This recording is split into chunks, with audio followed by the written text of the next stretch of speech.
আমি জানি না পরস্পর বিরোধী আলোচনা চলছে। জামায়াতের আমির সাহেব নাকি বলেছেন যে মেয়েরা যে কোনো ধরনের পোশাক পরতে পারে, আবার উল্টা বক্তব্য আসতেছে উনি শার্টকাট করে কথা বলতেছেন। আমি বলবো উপস্থাপকরা যখন আপনাকে প্রশ্ন করে যে আপনারা কি হিজাব বাধ্যতামূলক করবেন কি না ক্ষমতায় গেলে, একটু সতর্ক হয়ে আপনি পাল্টা প্রশ্ন করতে পারলেন না? আচ্ছা বলুন তো, নারীর জন্য হিজাব ভদ্র পোশাক, হিজাব ছাড়া তাকে ভদ্র দেখায় নাকি হিজাব দিলে ভালো দেখায়? কথা বলেন। আপনিও তো পাল্টা প্রশ্ন করতে পারতেন। আচ্ছা আপনি বলুন তো, মুসলিম মেয়েদের হিজাব পরা প্রয়োজন নাকি হিজাব ছাড়া থাকা প্রয়োজন? কথা বলেন। পাল্টা প্রশ্ন করা তো দরকার ছিল। আমরা হিজাব কেন পড়তে বলি? আল্লাহর বিধান হিজাব পরো, আল্লাহর বিধান পর্দা করো, আল্লাহর বিধান নামাজ আদায় করো, আল্লাহর বিধান যাকাত প্রদান করো, আল্লাহর বিধান টাকা পয়সা হইলে হজ করতে যাও।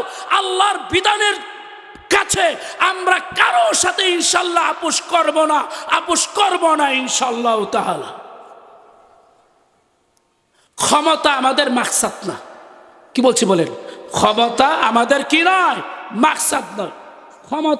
ক্ষমতায় গেলেই কি হবে, না গেলেই কি হবে? আমাদের মাকসাদ হলো রেজায়ে মাওলা, আল্লাহ সন্তুষ্টি। রাসূলুল্লাহ সাল্লাল্লাহু আলাইহি ওয়াসাল্লাম তার 63 বৎসরের জিন্দেগিতে, 23 বৎসরের নবুয়াতের জিন্দেগিতে কোনো বাতিলের জন্য, কোনো বাতিলের সাথে আপোষ করেন নাই। আল্লাহর বিধিবিধানের ব্যাপারে ন্যূনতম ছাড় দেন নাই।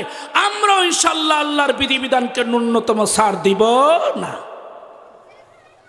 অনেকেই ইসলামকে মডারেট, ইসলামকে আধুনিক ছাটকাট করে উপস্থাপন করতে চান, যে ক্ষমতায় গেলে যারা পর্দা করে চলে না এদেরকে একটু সুযোগ দিতে হবে পর্দা করার জন্য। এই ভাষাগুলি হলো দায়ুসদের ভাষা হলো এটা, যে পর্দার ব্যাপারে আমরা এত কঠোরতা করতে পারবো না। যাদের আত্মমর্যাদা নেই, দ্বীনের প্রতি কোনো মায়া নেই, তাদের কথা হলো নারীদেরকে পর্দার ব্যাপারে আমরা বাধ্যবাধকতা করতে পারবো না। আর যারা দ্বীন কায়েমের জন্য সত্যিকারের লড়ে, যাদের সম্মুখে থাকে আল্লাহর সন্তুষ্টি, যাদের সম্মুখে থাকে আল্লাহ তাআলার দিদার, তারা কখনো দ্বীনের ব্যাপারে ছাড় দিয়ে কথা বলতে পারে না। আমরা দ্বীনের জন্য ইনশাআল্লাহ সংগ্রাম করে যাব।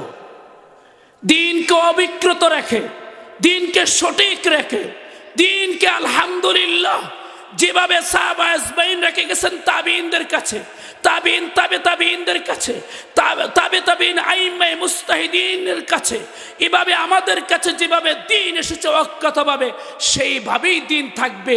দ্বীনের ব্যাপারে কারো কোনো ধরনের কঠোরতা, দ্বীনের ব্যাপারে কারো অতি উদারতা, দ্বীনের ব্যাপারে কারো কোনোদের শার্টকাট, দ্বীনের ব্যাপারে কারো তাহরিফ আমরা মেনে নিব না ইনশাআল্লাহ। সবাই বলি আল্লাহু আকবার, আল্লাহু আকবার, আল্লাহু আকবার।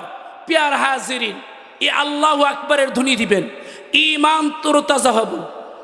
আমাদের আজানের ধ্বনি কি? আল্লাহু আকবার।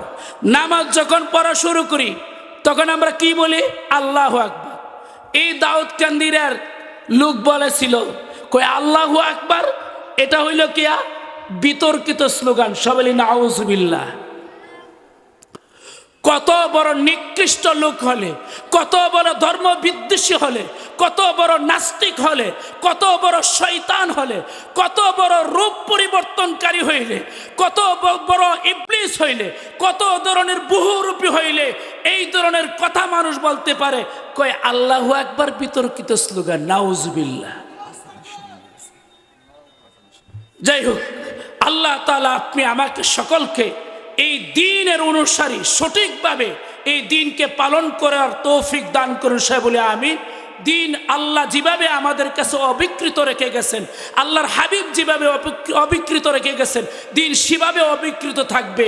আল্লাহ তাআলা আপনি আমাকে সকলকে জানা মানার তৌফিক দান করুন।